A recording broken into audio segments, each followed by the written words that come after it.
Member, Mr. Basil Williams, and Mr. Williams, I invite you please. Thank you very much. Thank you. If it pleases you, Mr. Speaker. Mr. Speaker, in an honest attempt to characterize this budget, the immortal words of Sir Walter Scott pervades my mind. I quote, "Oh, what a tangle web we weave, when first we practice to deceive." End quote. Mr. Speaker, it has become a fait accompli. This is yet another, and I quote, biggest budget by the PPPC government. The question is, biggest for whom? The masses of the people or a cabal of friends? Has the life of the ordinary Guyanese undergone a qualitative change, or is it still attended by some shortages? Mr. Speaker, there is a frightening arrogance, a callous disregard on the part of those in the minority government for the best practices in government. Nepotism and corruption have become the signature of this government. What kind of mind, in the full glare of an ever-present call for equity in the broadcast media, but give its family and close friends most of the frequencies allotted for the radio and television, well knowing that it would be revealed to the world sooner than later? What kind of mind would seek to covet the Pleasance Community Center ground to its own purpose without a care for the villagers, especially the youths, who have for generations meaningfully used it? Mr. Speaker, is this what the Honorable Minister of Finance has in mind at page 3 of his budget speech, when he was, and I quote, calling on all others to join us in the steady march to further develop our country?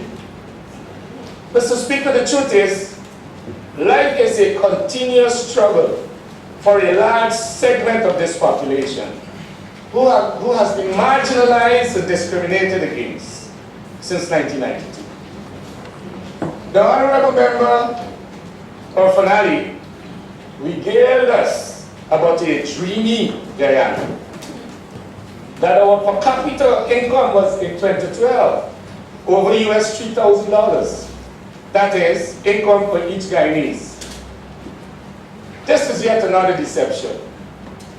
The learned authors of Hunt and Sherman showed that per capita income to GDP was an erroneous measure of the prosperity of the masses. That what was important was the distribution of income among the people.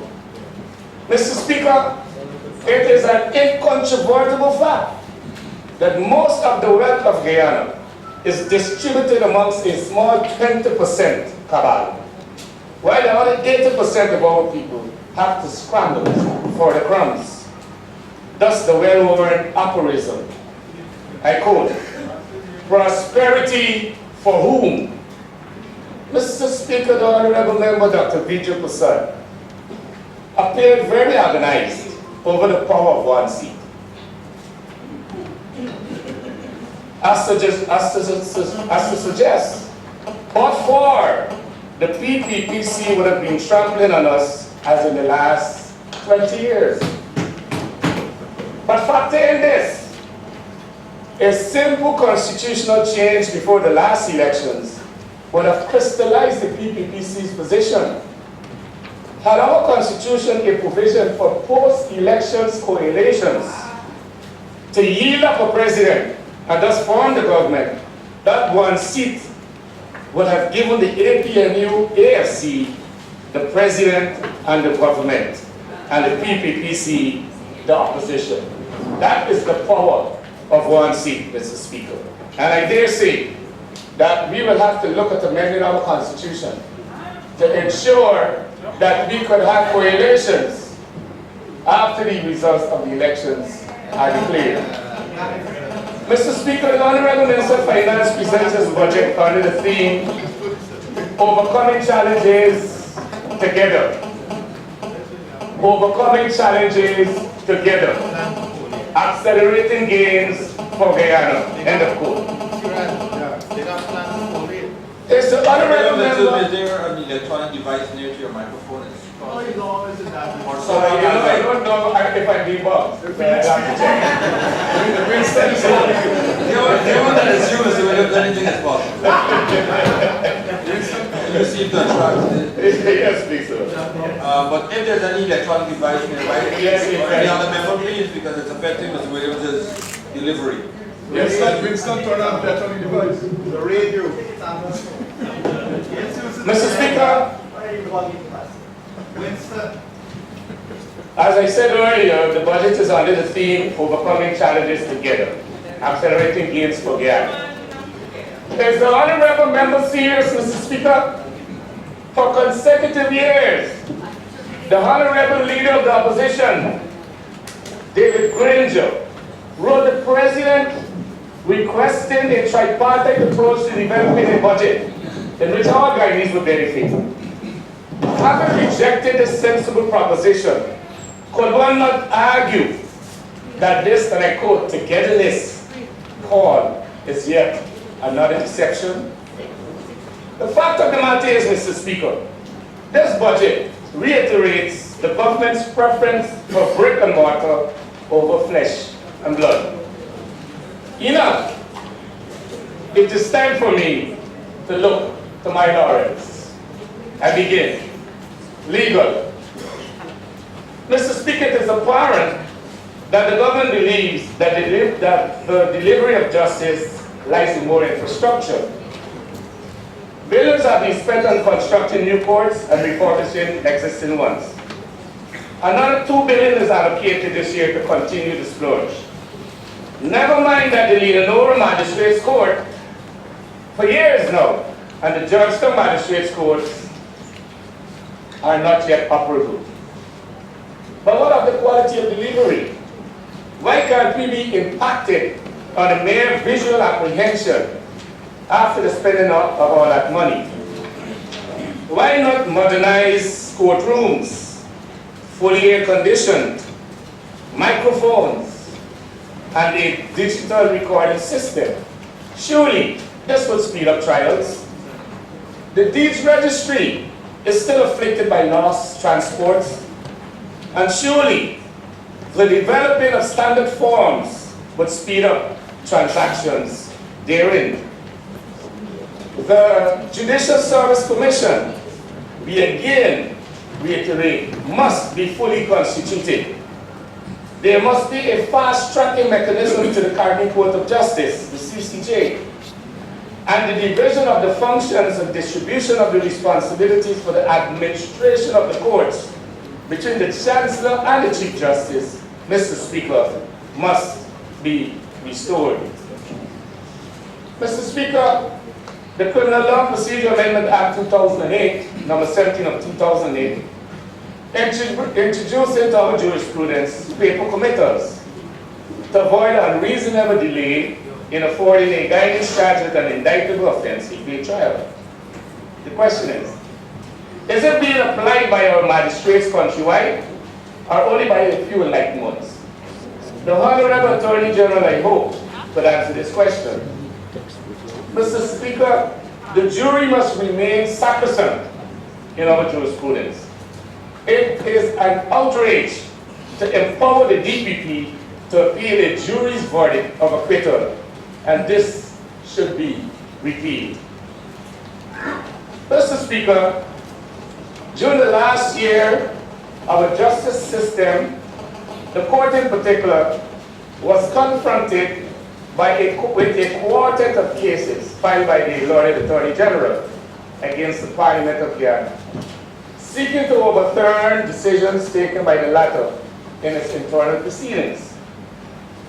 Traumatized by each defeat in the National Assembly, The Honorable Attorney General sought refuge in the court on every occasion. He was unsuccessful in the completed ones, but sought to obfuscate the truth by propaganda through the government's monopoly control of the media. In the first action, number 1912 of 2012, dealing with the composition of parliamentary committees, at page 29 of his judgment, Chief Justice said this, and I quote, "The facts as alleged by the Attorney General in his affidavit in support of motion are legally incapable of supporting this claim to a constitutional breach." End of quote. The second action, number 216W of 2012, dealing with the budget cuts, is still pending. I have written Chief Justice Chan, seeking to have that matter completed by letter dated the 11th of February 2013, but the Lord Chief Justice has been unable to do so. And therefore, Mr. Speaker, the provisional decision, obviously, the jury is still out on that question. The third action, number 69 CM of 2012, the Honorable Attorney General contended that it was unconstitutional for the National Assembly to pass a no confidence motion in Minister Roy. Mr. Speaker, this was the case the learned Attorney General fled from, if you recall, when he withdrew and wholly discontinued it, recognizing its folly. I believe he was reminded that there was a no confidence motion against the then Minister of Labor, Mr. Mansour Nadil, which wasn't successful because, of course, the majority was on that side of the House. The fourth action, number 94 CM of 2012, the AG also lost. His question to the court was whether the National Assembly could prohibit Minister Roy from speaking. The Lord Chief Justice said yes. Roy had no right to speak as minister. He then gave him a consolation point. Mr. Roy had a right to speak as an elected member, whatever that meant. Since we have no constituencies where persons could identify an MP as their MP, but we have a PR system, which is a list system.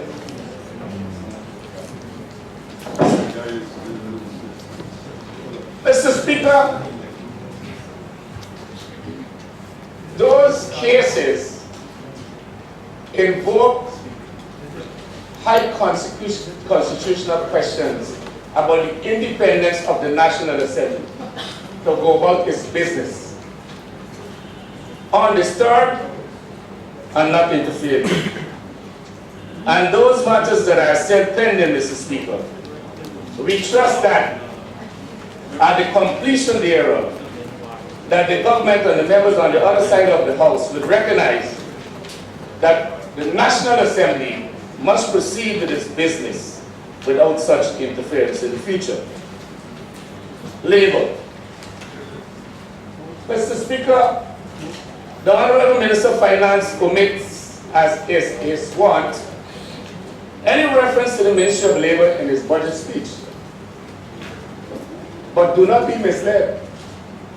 The PPPC has never forgotten nor forgiven trade unions who they blame for unseating them from government and keeping them in the wilderness for upwards of 3 decades.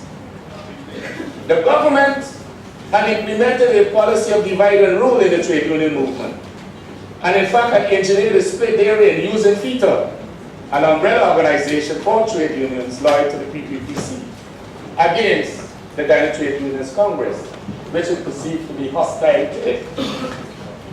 Mr. Speaker, the GPSU, the Ghana Public Service Union, has historically been singled out for harsh treatment and thus efforts to frustrate public servants by keeping them on the breadline with starvation wages and relentless attacks on their unions, which involve breaking up its bargaining unit into semi-autonomous agencies or entities, bringing into focus the question of continued representation by the GPSU of the workers in these new bodies. Mr. Speaker, no doubt you're aware that I have shown over the last 12 years, public servants have had no real increase in wages and salaries. because of the annually imposed 5% increases by the government in breach of the collective bargaining agreement. The new Minister of Labor, Dr. Nanda Gopal, has been talking about a new minimum wage. Mr. Speaker, for years, the Ghana Public Service Union has advocated increases ranging from 15 to 20% in wages and salaries of public servants. I respectfully submit that the government could doubly afford to increase wages and salaries and the minimum wage. The reason being that they use only part of the earnings of this country to determine the earnings of public servants.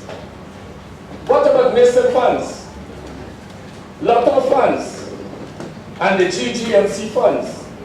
These are not factored in the amount available for public servants' wages and salaries.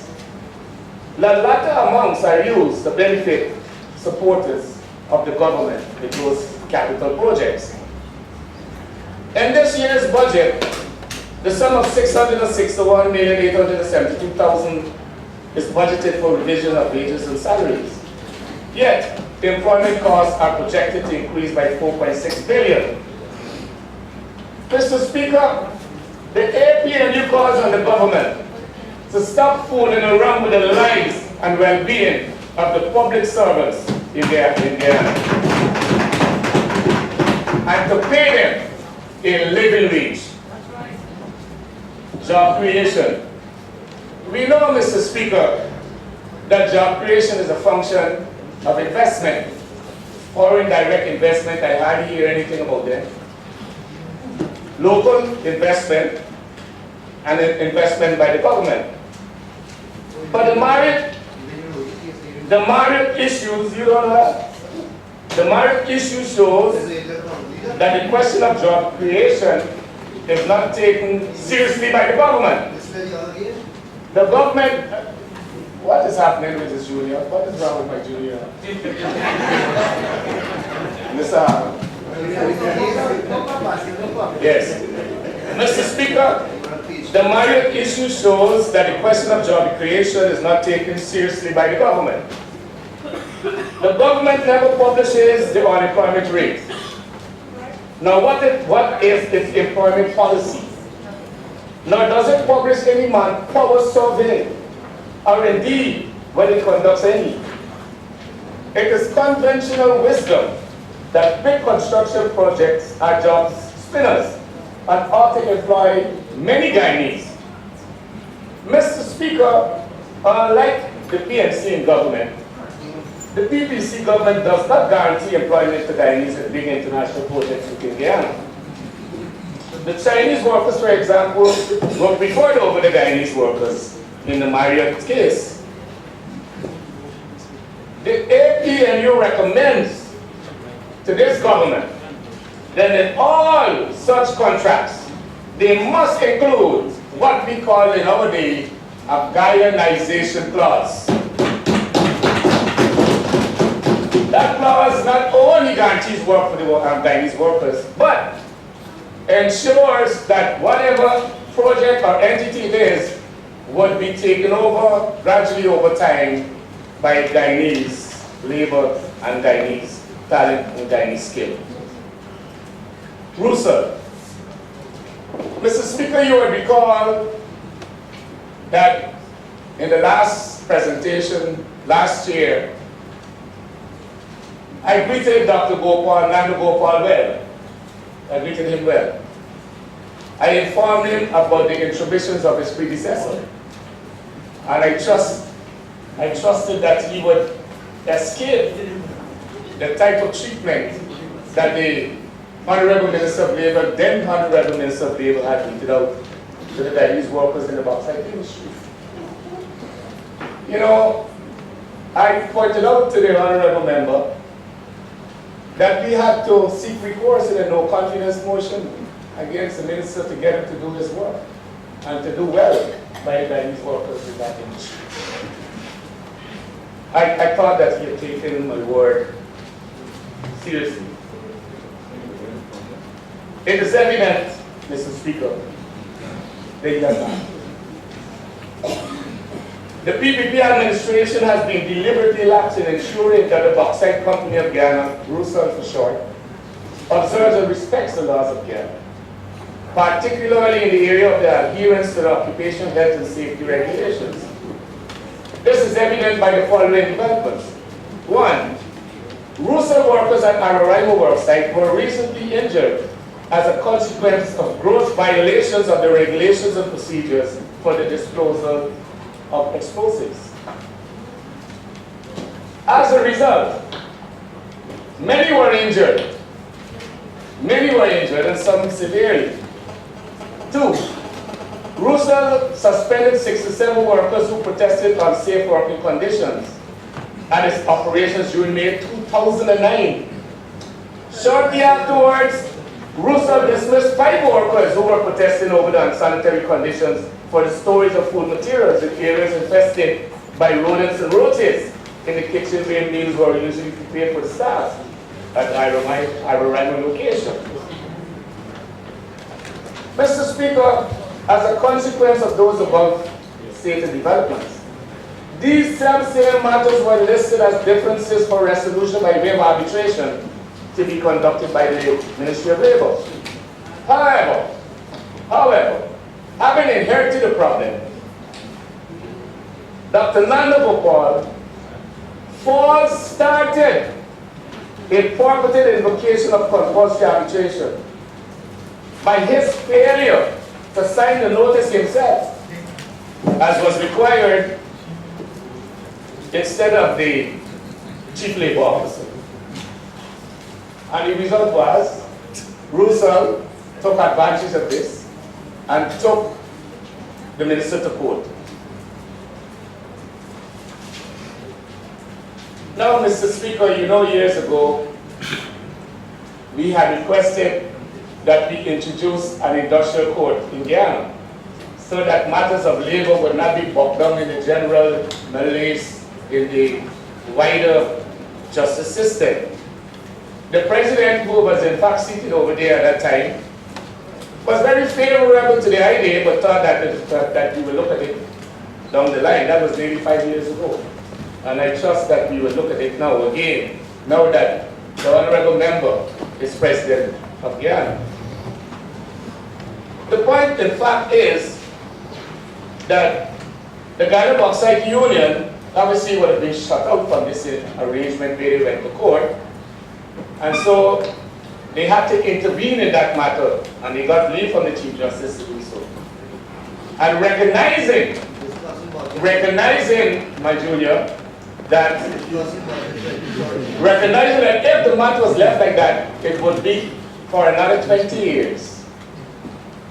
The GB and GW lawyers suggested that the matter be resolved and that the minister restart the proceedings and sign.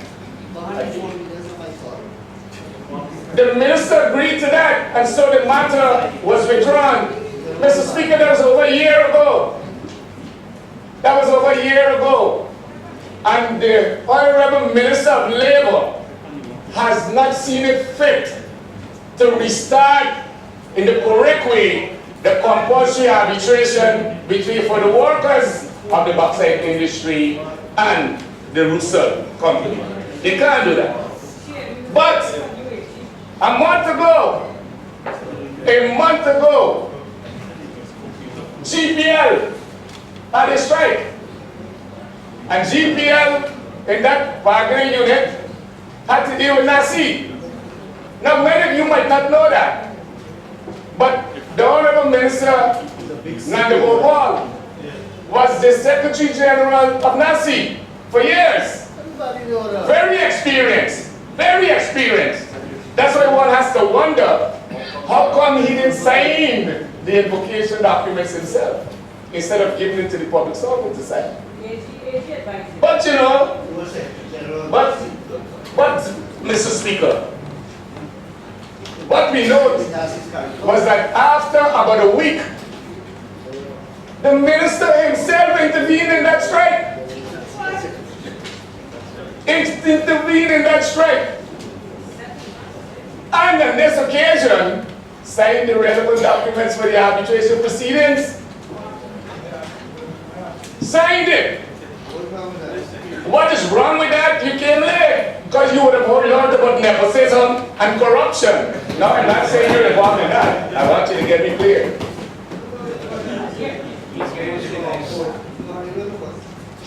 Now, Mr. Speaker, questions must have to be asked, Mr. Speaker. How could this Minister of Labor, the honorable member, move so swiftly to resolve this matter involving Nasi? And after all these years, they still have the bauxite workers at the mercy of Russell. The general manager of Russell even attempted to whip them with a spade. That's why they brought our Guyanese workers too. That's what this government has brought the Guyanese. They have no respect for the Guyanese workers. And we're calling on this minister to use his powers and intervene in the same manner in which he intervened in the GPM last year. Stop this arbitration. I'm facing another confidence. And this time we assure you, we will win this no confidence nation. You just say you want to run, so you don't stop. Mr. Speaker, this government, Mr. Speaker, this government likes to say that it is a working class government. Working class. They have the interests of the workers at heart. But do they, Mr. Speaker? Do they? When the Honorable President, late President Dr. Cheney Jagan was in power, the attitude that he displayed to the workers of Ghana was so substantially different from his successors. He ensured that he had increases that were above the rate of inflation. And if there was a slight, even a slight increase in GDP, he wanted to share part of that increase with the workers of Ghana. But alas, since his demise, I don't believe that he would like to come and sit amongst the members of that other side. I don't believe that he would like to see what is occurring right now, Mr. Speaker. This government has a duty to take care of our workers. And they have neglected this duty. They have neglected it. And we are saying we are holding you to account. And we believe that you must act presently and you must act now. You must do it now. And therefore, Mr. Speaker, I leave with you. I leave with you and this honorable house this little verse. This verse entitled The Lament of a Guyanese Worker. The lament of a Guyanese worker. And I quote, "Don't cry for me, PPPC. The truth is, you never really loved me. All through my hungry days, my poverty-stricken existence, you kept your silence, and you kept your distance." End of quote. Thank you, Mr.